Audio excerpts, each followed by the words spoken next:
Le pluriel des noms. On parle de singulier quand on a une seule chose et on parle de pluriel quand il y en a deux ou plus. Quand on passe du singulier au pluriel ou du pluriel au singulier, des modifications se produisent. Exemple, un ami, des amis. Que se passe-t-il quand on passe du singulier un ami à des amis, le pluriel?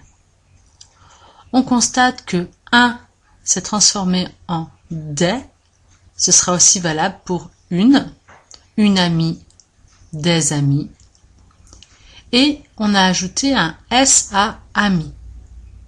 Voyons d'autres exemples. Le chien, les chiens. Le s'est transformé en les et on a ajouté un S à chien. Ma sœur, mes sœurs. Le ma s'est transformé en mais et nous avons encore ajouté un S à sœur.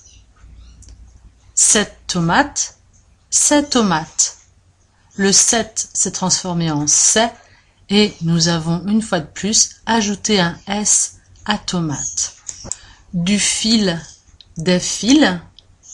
Le du s'est transformé en des et le fil, on y a ajouté un S. Attention, que se passe-t-il s'il y a déjà un S? Par exemple, prenons le mot fils. Il y a déjà un S à son fils. Eh bien, on n'ajoute pas de deuxième S, on conserve le premier. Son fils, ses fils. Attention, ceci n'est qu'une règle de la formation du pluriel. Nous en verrons beaucoup d'autres.